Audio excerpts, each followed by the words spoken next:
Hi, I'm Dr. Tracy Shroyer, a career positioning strategist, professor, and someone who spent a lot of time thinking about what it really means to grow in a world that just won't stop changing.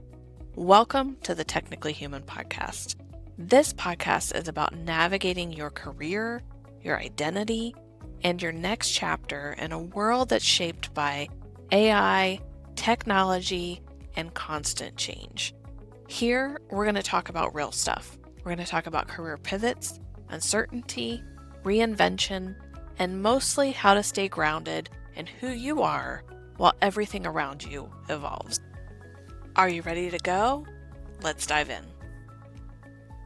Hello, and welcome back to another episode of the Technically Human podcast. I am excited to have a special guest with me today, Patrick Bell. So welcome, Patrick.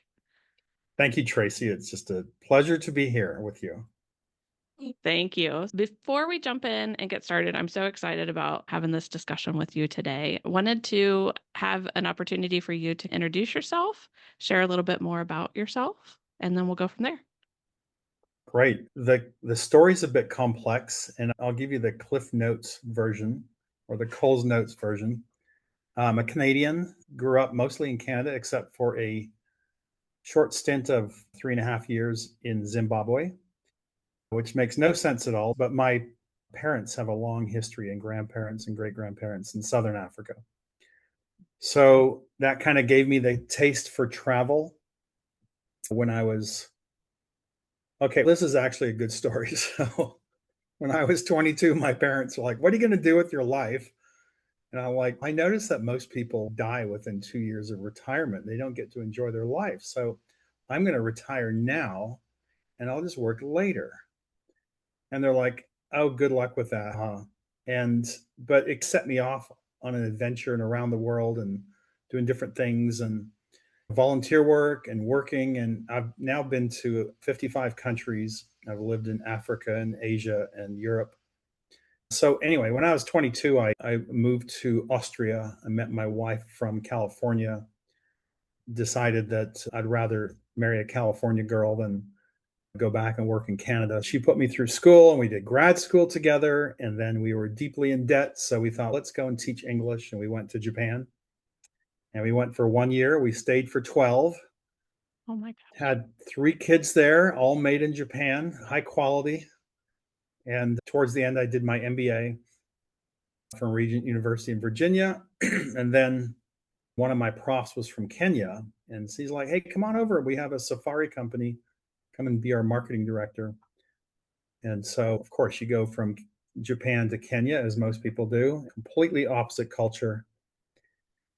And the month we arrived, they had this post election violence and all the safaris were canceled. And Oh my so he was gosh. like, just start consulting or something, keep your head down. And so I got into business consulting. Now, granted, I'd been growing businesses in Japan for 12 years and I knew a lot about the Kaizen and growing businesses. And I also studied J. Abraham for marketing. So I had literally 10,000 hours of J. Abraham in my head. And that's not an exaggeration. It's just I was absorbed with it. And so I started using it. We used it in Japan. We grew our businesses really well. And then I started teaching it in Kenya at conferences, got into consulting, started building software around business growth for software for business coaches. It evolved over the years. I sold it to another company, then worked in that company as their head of innovation and trained thousands of business coaches and consultants, and then left them a couple of years ago, moved back to Kenya again, didn't get a work permit. So now we are floating around the world, my wife and I, and we're currently in Portugal. And I started my doctorate in AI, doctorate in business in artificial intelligence, because I saw the shift coming of everyone wants AI consulting. And I didn't want to be this automation junkie like a billion other people in the world. And when you start competing with a billion people, it's just a race to zero. So I thought, what can I do that most of the world can't do? And that's get a doctorate. So it just opens doors. Yeah. So that's where I am today. I'm hopefully finish it this year. and we'll see where it Exciting. goes. Yeah. Yeah. So how long has the process taken you for the doctorate? It's been a year and a half so far. It's mostly a self-study. There was a lot of Okay. classes I had to take in the beginning, but Yep. research and stuff. But I've got 2 master's degrees and I've taught business school. I know how to do research and Yeah. all of that. So it's a pretty quick process for me. And so literally it was a year and a half of so far of just getting all the research done. And that's cool because we'll talk about AI, but I actually, in the company I work for more recently, it's an AI consulting firm. I got to create some agents that went out and lined up CEOs and COOs for my quantitative research. Cool. And That is cool. yeah, so that was, yeah, it was because it's hard to get CEOs to do a 4-minute survey, but almost Yes. done that. And I've started writing it and it's moving really fast. And yeah, Yeah. so That's interesting too, because like being a university professor, there's so much among the faculty about AI, and some people are very much like against it. Others, especially in the business division, are like, this is the future. Let's get on board and let's figure it out and let's help our students figure it out. But to do an AI or a doctorate in AI, that's interesting too, because of like your mentors or your advisors and like making sure that how are you using it correctly. I can just see some of our English teachers like cringing, thinking you're using like agents to help to pull in your data and things like that. it's not so much that it's to get a CEO on on the phone or just to get them to Mhm. fill out a survey is a very hard thing. Even like a 4-minute survey or doing a 25-minute conversation. And I designed an agent that would just write an email and send something interesting. And then 3 or 4 days later, send, hey, I'm working on this study. I'd really like you to click the link basically and get on my calendar. Yeah. But in the meantime, if you're busy, here's something else of value that I'm learning. Oh, And it that's just cool. keeps on them. I only need 196 surveys filled out to get my statistical analysis. And we're pretty You said close. only. That's a Oh, lot. it's Yeah. taken a year, but and I've got over 6,000 LinkedIn connections and just messaging everyone saying, "Hey, haven't connected for a while. Would you like to do the survey?" And most people at least ignore it. Yeah. I think that's the It has hardest been tough. part of the research is gathering. It took me almost a year. I did qualitative. It took me a year to interview 14 managers from Wow. frontline up to CEO, but to get them to spend an hour on the phone with me, and you're just asking for a 4-minute survey, you would think that would be like an easy click for them to do, but it's definitely a lot. Okay, so maybe I'm just giving away all the secrets here, but I joined groups of retail managers of mid-sized companies like Facebook groups. Mhm. And I just, when new people came in the group, I said, "Hey, welcome to the group. And I'm doing this doctoral research. And here's the link. And please contribute to the survey, and we'll share the findings with the group." And some people just join it because they think it's the admin of the group asking them. And I didn't Oh, tell them yeah. not. It's still legit, and I'll still share it with the group. But and I hired someone to get people and Yeah. just trying everything to get them in the door, and it's very difficult. Yeah. And Yeah, LinkedIn groups was what ended up helping me. I found out that LinkedIn groups has alumni for companies, like an AT&T alumni group. So yeah, people would go in there and I ended up asking. So being able to leverage those would be helpful that's too. good. Yeah. Yeah, Yeah. good. But let's talk about your book. Like how Okay. you came up with the idea, you and David, how you came up with the idea of putting this book together, of where those conversations started and the premise of that. My friend is David Lively at Studio 98.ai. And he had helped me in my previous company. I brought him in as like a fractional COO. He had been in business consulting, he'd used my software I'd created, and he wanted to transition his whole company to AI. And I said, let me kind of walk this journey with you and also do my doctoral research and help you through what you're doing. And so we thought we've got to market what we're doing, basically. The first thing was, how do we get word of us out there? And I've done books before and they're nice to have. And I saw like Who Moved My Cheese or different things like that. They're just little books that people can read in an hour, a couple hours. So I said, let's do a fiction book and then a nonfiction book. And we actually have a third nonfiction book planned. But so we thought, let's start with a fiction, and it's called The Parrot and the Architect. It's a little parable about a traditional business coach, consultant type of figure who thinks he knows it all and has the flashy deck and all that, knows how to parrot the words that he's been taught and get the clicks and all that. So it's really like a parrot is the mimicry, of course, that you just spout out words even though you don't know what you're talking about. And so he does this, but the pitch he's delivering is not accepted by the prospect, but it goes to this architect called David Lively. It's not like a traditional building architect, someone who knows how to architect a solution. And so I used David Lively, his name in the book, because I thought it is marketing, first of all. And I want people to fall in love with David. I wanted people to fall in love with him and say, I want to do business with this guy. And David's kind of one of those guys who's just real, hard nosed is too strong a word. It's real direct about these processes and no BS, no filter for people who do BS, no patience for parrots and people who don't know what they're doing. And but very like a man of integrity, very structured. And he built a 9-figure company, which, build a company for and sell it for, I don't know what he sold it for, but it was doing 165 mil when he sold it. And so he knows what he's doing. He had the first online furniture store in the world, and that was what he sold, I think. So, and he's built companies several times.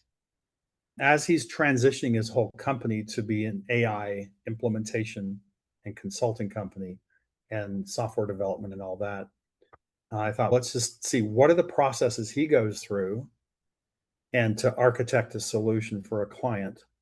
And let's just write that into the story. So The Parrot and the Architect is a fictional parable. It's like hour and a half, 2-hour read, whatever. And then we're going to come out with the nonfiction side of it called Built to Vanish. And that's going to be like, how do you actually do this in a way so that the CEO can step back, allows the others to run the company, and you architect AI solutions. So that's the next one. And when you talk about David and how he really is in real life, I can see because so being and here's the book for anybody watching on the video, but in reading and you talk about Cole walking into the room for the first time that David's in, and you give the visual of David in his computer looking at, I think it's the dashboards running or things like that. Yep. And he doesn't even look up from his computer. And Cole ends up going and sitting down, and then the meeting starts and things like that. So I can totally see how that aligns based on what you're talking about with the person. Yeah. And I had 6 months really embedded research in that company and watched everything, almost all the decision making that happened, all the transitions and the scaling initiatives and the failures and the successes and all that. And it can be a pretty intense environment. And I was so excited to do it because I thought, I need to learn how to architect AI solutions. I don't really know, and I don't really want to fake it. So, how do I actually do it and learn it? And it's a fascinating process. And it starts with some CEO calls in, and you don't know where he's calling from or what kind of business. And my job was to build solutions then around how do I show I know what I'm talking about for his industry in 50 minutes on the phone so we can actually book a discovery call. And so I built those templates. I say, what kind of your business? And they're like, I'm in healthcare. It's like, oh, okay. So this is really important to you, right? And this, and you're probably dealing with this and that. I don't know that much about healthcare or manufacturing, all those things, but the systems know. And so I'm just a system builder. And then once you get with that person, how do you to develop a discovery so that you can build a roadmap? But the challenge here, Tracy, is that things are happening so quickly. So that with a traditional development team 6 months ago, it might take months to develop something where now it's down to hours. And it's happening in real time. And there are all these human factors about how does this actually impact people who have real families, real expenses they have to pay for, and not just that, but it's real families who have real challenges, and they bring that into work and they're dealing with all this stuff in this hugely high change environment. It's very difficult and it's a little bit frightening, I think. Yeah. The one thing I didn't tell you was my dissertation was on layoffs. It's from the Oh, wow. manager perspective of layoffs. So even thinking about tech, changes in tech, the human Yeah. side of it, I think a lot about that and how that's impacting. One of the things that you talk about through your website, through your profile, things like that, is that AI is starting to, companies think that they have to switch and go full speed ahead with AI, but it starts to uncover challenges or issues that they had that they didn't realize. Can you share a little bit Yeah. more about that? Yeah. People don't know where they're going with AI because AI, we don't know where AI is going. And so I think they get into it. And I think we think about dealing with people. And what normally happens is you have like all your staff and you go, well, you know what? We're just going to go out there and experiment. No one's going to get let go. We're just going to see what's going to happen. And you guys are valuable to us and your family and all that stuff. And it's just not true. And they don't know it's not true, but it's just not true because as you go down this road of AI transformation, it does change things. And one example, there was in a company that I consulted for, there was a marketing assistant, and she was asked to come up with an agent that could help her do her work. She came up with an agent, but the agent did the work better than her. So now, what do you do with this person? Because maybe she's a single mom with two kids. And what do you do with her? Those are hard things because there's so much pressure on the organization from different directions. And I think companies going into this don't realize the pressure they will go under. Analogy I have is if you're riding a bicycle and the front wheel is a bit wobbly, it's okay when you're going 3 miles an hour. It's like you can handle that wobble, right? But this is just imagine that 3 miles an hour is the age of traditional or the speed of traditional business. But what AI does is it creates simultaneous pressure on everything that happens in the organization from the leadership, all the team members, all the structures. And if the whole management and governance isn't super aligned and tight, it's like a wobble on a front tire of a bicycle. But AI now puts you on a 30-degree slope and you're going 40 miles an hour and you can't slow down. The wobble is frightening. And this is what I've seen across companies is that the people leading their company in saying, "Oh yeah, we'll have some fun with this and you try that and I'll get this person teaching that." And they don't understand that the pressure on them is going to compound faster than they can think. And there's all these implications for the people in their business like, "Oh, we have now an an automation that can do your job. What do we do with you?" Yeah. And so that's the executive side. For the people who are out there and their team members, they're maybe not in a leadership role. Hopefully, you have leaders that come in and say, "I want to train you to start working with AI." It's the team members that don't want to be trained and are resistant to training will be the ones that will get let go because they're going to become dead weight in the company. But the ones who really embrace that training and really know what they're doing, they're going to stay valuable. And it's still not a perfect system and there's still going to be fallout and it is still frightening. I'm just hanging on by my fingernails as well through this whole thing. Yeah, it is scary when you don't know what the future looks like. And I know a lot of people have compared AI to when the internet came out. when calculators came out. And there was a big upheaval about people are going to cheat and they're going to be able to do all this stuff. But I do get the sense that AI is so much bigger than those things too. I don't know if you have that thought as well. That It's not just bigger, it's a lot faster. yeah, So at least through all these things, the calculator comes in and it gets slow acceptance. I've also been in the education field and all that, like you. And before, like when I was in high school, it's aging me, the teachers were saying, don't use a calculator for your homework. You got to show all your work. That's fine. And then after a while, it's like, no, you can't do this work without a calculator. It's that right. hard. Yeah. I still remember back in Japan that at the post office, these guys they're trying to add up how much all my stamps were. And they use a calculator, but they check it with an abacus. Uh, they have abacus clubs they go to. Yeah, anyway, that's a whole nother situation. But so we get calculators. And then in grad school, is like we had to go to the library and look up books. And there's the Dewey Decimal System, which I still don't understand. And then the internet comes, and then internet sources were treated as very sketchy. So you have to have sources from the library. And then now that all the sources are in the internet, and so that's changed. So in education today, it's like, no, don't use your AI to do anything. Some universities don't use it for anything. And others are don't use it for writing and everything in between.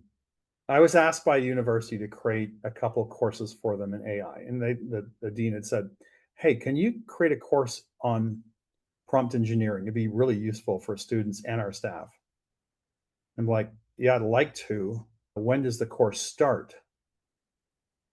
And she's like, this is a year ago. So it's like, it'll start in September 2026. So I said to my wife, I can probably start creating that course maybe in May or June of 2026, because starting it too early doesn't make sense. And the problem, I think, with a lot of universities, education is the slowest moving industry next to lumber. I'm learning It's that. horrible. And so, in some contexts, in some universities, like someone wants to design a course, they have to write the course. That takes time. Then they have to get approval from the department. Then they have to get approval from the university. Then the university has to get approval from the Board of Education. And it's like a 2-year process. Outdated by And then. yeah, and it's like Yeah. with AI, it's like, all you can teach is some theory then on ethics, which is valuable, or management around it, which would be valuable. But the little nitty gritty things you can't teach. So now I got 3 kids, 2 of them in grad school, one about to enter grad school. And these guys have the pressure to use AI, and their degrees, they're trying to avoid it completely because they want to learn how to think. And so I know this is probably your area of expertise more than mine because you're actually teaching now. But it seems strange that you have a university that says, here's our standard. Now, we've had the standard for years, and it's going to take you 12 weeks to get everything done to reach that standard. But in the case of, hey, let's use the modern calculator, which is called AI, I can do that in 3 days.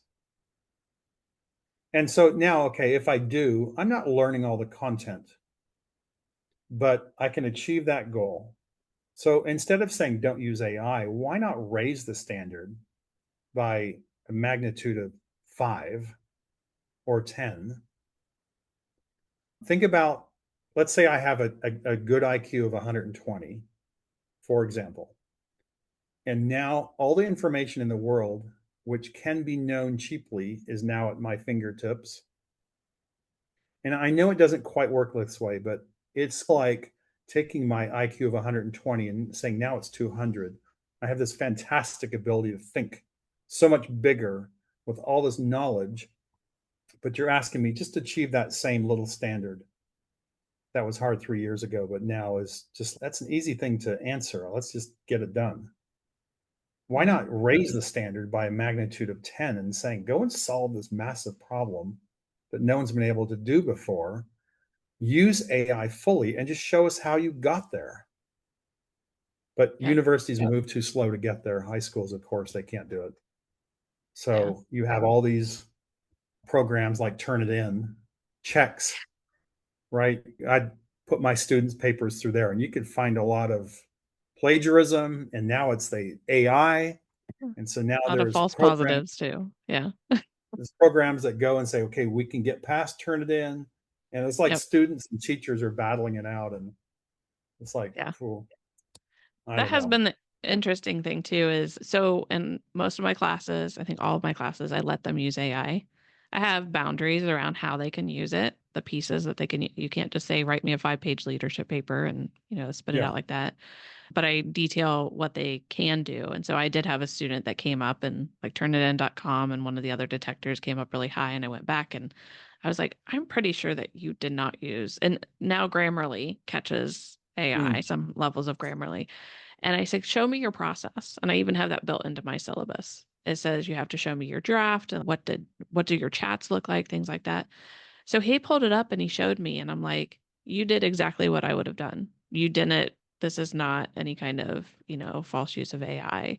He followed the rules, but it was like, I Yeah. need you to walk through and show me that. So I do like that. Show me your work. Show me how you did this. That was really helpful. Yeah.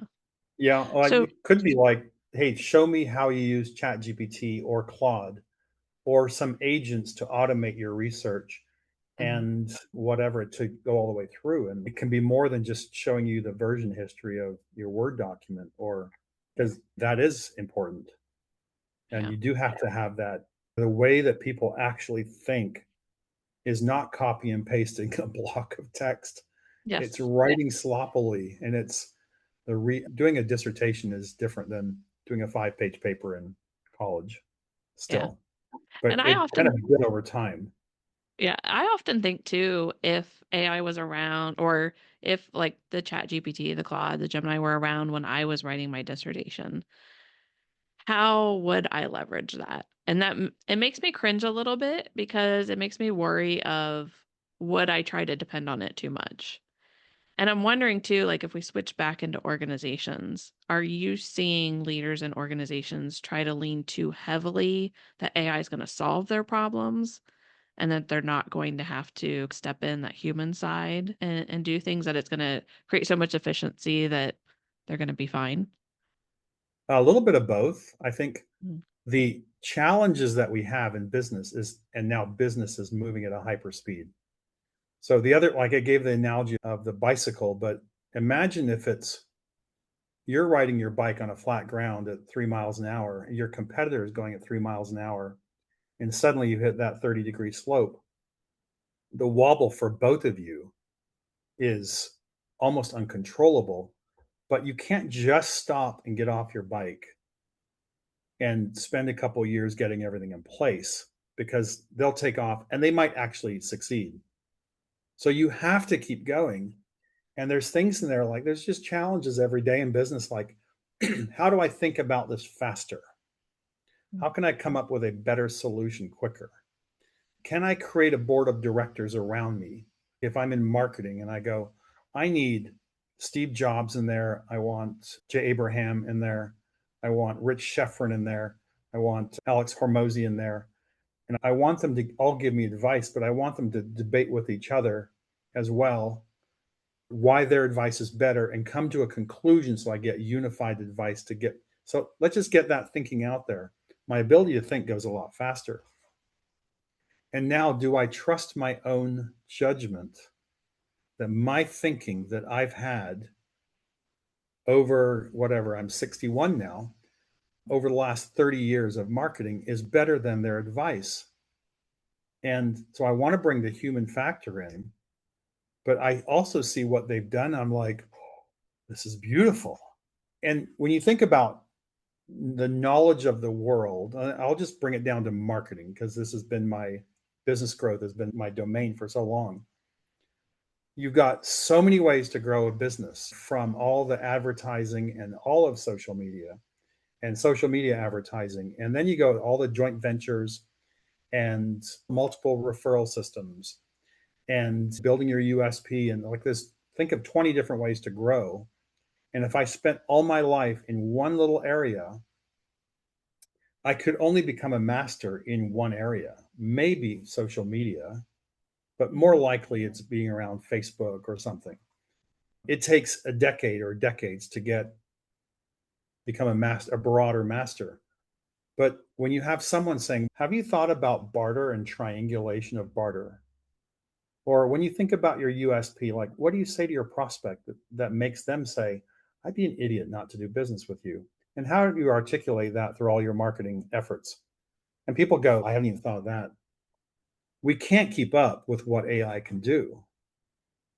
And so it's kind of arrogant, I think, of me. I'll just put it myself. I could point a lot of fingers, but it's arrogant of me to sit at my desk and think of business solutions on my own when I have the knowledge of the world and advice of the world around me, and I could get feedback on whatever I'm doing. And if you ask it right and structure it well, it'll give you great feedback. Like when I ask Chat about something, shall I do this? It's like, no, Patrick, it goes against your Enneagram. And that would not be smart of you to do that because you're going to get frustrated down the road. So think about this direction? I'm like, oh yeah, of course. Okay. So I I've done love that very kind of, similar. Yes. yeah, Yes. yeah, Looking at even my human design and like how I'm made, and it picks up, it's taken so much of my values and things like that. And I have definitely seen that. This goes against what you would want to do, or you'll get burnout really quickly. Think about doing yeah. this. Definitely. So, one thing I was thinking about as you were talking is all the companies in the last, I'd say we'd probably seen more in the last 5 years than anything else, of big, huge companies laying off or firing employees, getting rid of employees because of this AI. They just talk about AI in general. And we've seen Amazon, I think at one point they had 16,000, then they continue to add more.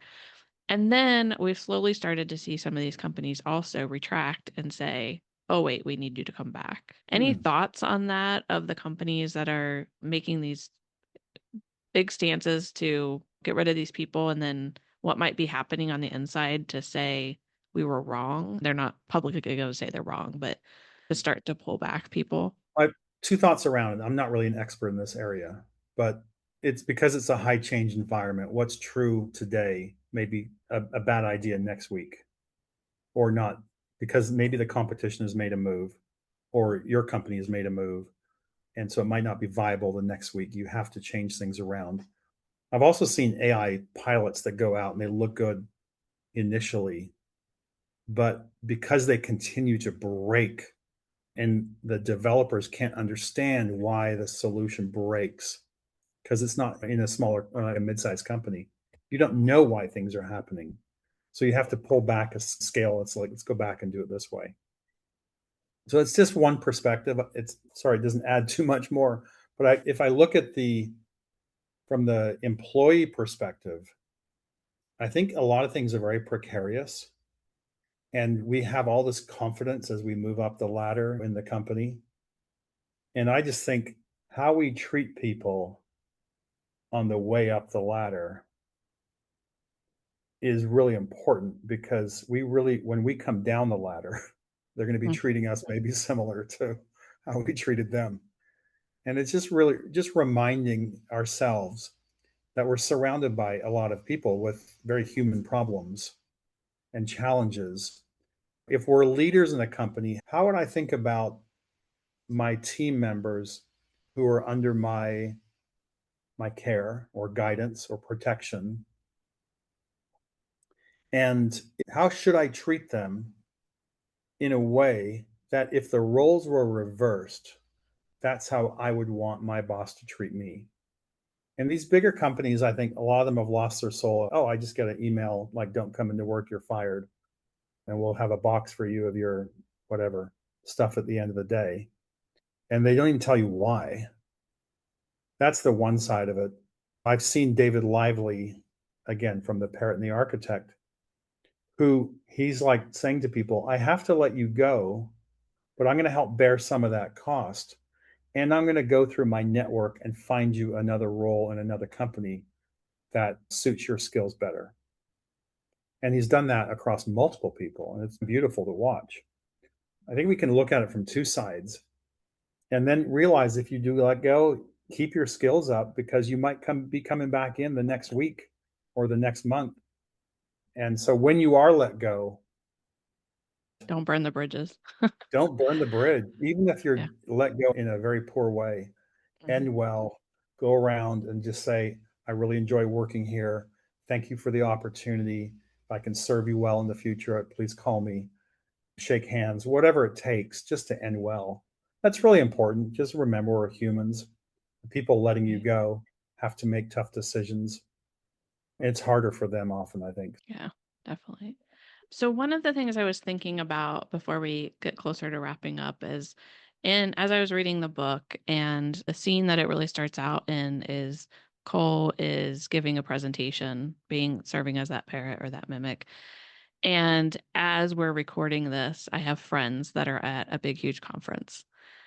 And I think about, even from my corporate days, all the different conferences that I went to and all the pitches Yeah. you hear. And Yeah. I'm wondering, from your perspective, and I can kind of think based on how the book goes, but I'm not going to give all that away. So, for those people who are at those conferences and they're thinking about their company, or maybe they're leaders in their company that have that decision making ability, how do you distinguish between the parrots and the architects and make sure that you're getting a quality vendor or business partner that is really going to support you and help you, especially in thinking about AI and how you can bring AI into your business? Yeah. What are some of the things you'd recommend that they do? I'm actually looking for a document here because I have a document around this as well. And there's, I think, and I can't find it here, but the questions you can ask, if you could ask questions, ask great questions of the consultant. Sometimes those questions will show very quickly who's a parrot, who's an architect. Start asking people like, show me the systems you've built, not that you've talked about building, but show me the systems you've actually built in real time. Things like that. What measurable results have you seen AI produce? And be specific around time saved or cost reduced or revenue increased. What would determine whether an AI initiative gets approved or scaled or stopped, in your opinion? How many AI experiments have you done that have now become standard practice in a business? And show them to me. Show me how you measure ROI from a real dashboard that you have created or you have helped create, and not just theory. How do you define the difference between clarity and complexity when it comes to automations that you create? Now, I could probably go on. I know I've created Good like questions. documents around this, but I think things like that would be Hmm. really useful. So one thing that managers can do is they can become a collector of good questions. And I've built software over the years that are just centered around asking great questions. The person who asks the best questions is seen as the expert in the room, right? Questions are expert building devices. So if you can ask a great question and get people to sit back and go, "Oh, I never thought of that before." And you can start asking multiple questions like that. I think that's how you'll start to figure out who are the parrots, who are the architects. Architects, if you ask a question to an architect, they'll say, "Let me show you. Let me show you what I've done. Let me show you what I've built. Let me show you the metrics and the ROI." They don't say, "Yeah, I think back then," and they don't hum and haw. It's just, "Let me show you." I'm not So, afraid to pull up their sleeves and dive in and go through yeah, it. Yeah. exactly. And then they build solutions that go, "What has this agent done, this AI agent? What steps has this agent taken?" For example, when I was working with David at Studio 98 .ai, we had a sales problem. And we're thinking, okay, how do we get more people to book appointments with us? So I designed an agent that would first send a ringless voicemail with just a message with my voice saying, "Hey, I've just sent you, or I'm about to send you an email. Please check it out." And then people look at their phone like, "Oh, I got a voicemail. I didn't hear the phone ring." They listen to it. They go, "Oh," they now go to the email, and that doubles open rates. And that email is designed to serve them, not spam them, basically. Here's something Right. of value. And then the agent would follow up 2 days later with a phone call and it would actually talk to the person. It sounds very human. It would say, "Hey, you might notice I'm an AI agent, but I got a really intriguing question for you. Do you have 30 seconds or whatever?" And the agent's goal is to get an appointment on the calendar. If the person said no, they'd say, "Okay." Or if they didn't answer, they'd just leave a voicemail. But 2 days later, they'd follow up again with another document. The agent can make 50 phone calls at the same time. It's just Yeah. amazing what it can do. But traceability is so important. So, what did the agent actually say to that actual prospect on that date? And you need to be able to click on it and hear that recording, or you need to open up the email and see what they actually sent. Those kind of things are really important. And if someone's building solutions, but they don't have that history, they might be a parrot. Yeah. That's great. Great questions. Thank you. Yeah. So before we wrap up, I just wanted to see, is there anything that we did not cover that you wanted to make sure that we chatted about? Oh my. We could probably go on for hours, right? Yeah. I wouldn't even know where to start. My wife, she's, "Have you studied this? Have you studied that? You're doing your doctorate. You should know what you're talking about." And I'm like, she gives me this every 2 weeks. I'm like, "Man, you don't understand. AI is so vast." Yes. Oh, And yeah. all an AI expert can do is be a relative expert in one narrow area. And someone who says they're an AI expert just run the opposite way, unless it's one of the actual experts out there, these genius minds out there. But most people, 99.999% of people are not AI experts. They may be a relative expert in one narrow field.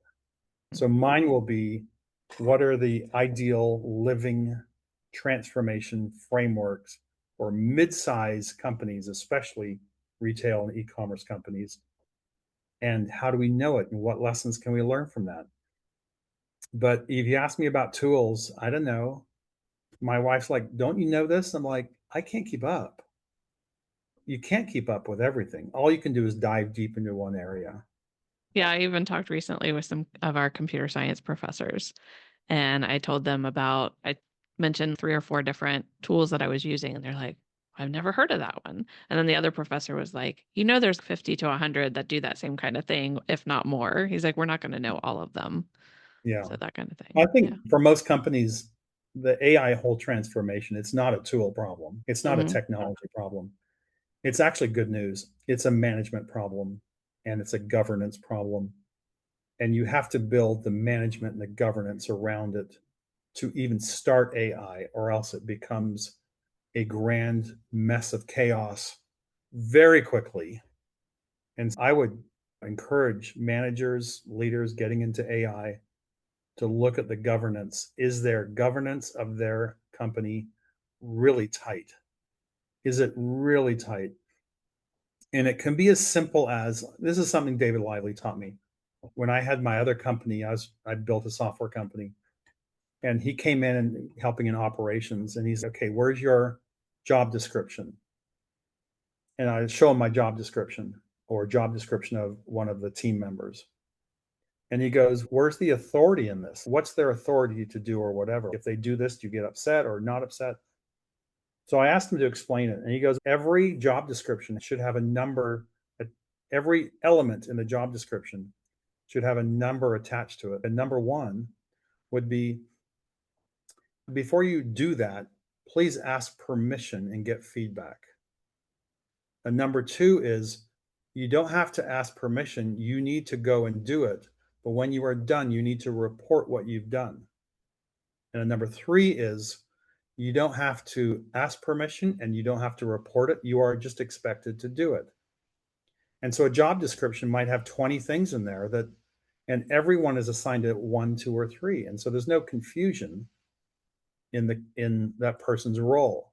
Should I do this? Should I not do this? Look at the job description. Oh, I'm responsible to do that. I can just go and do it. But when I'm done, I need to make sure I report what I've done. And so if you're going to scale a company, you have to scale around mostly 2s and 3s.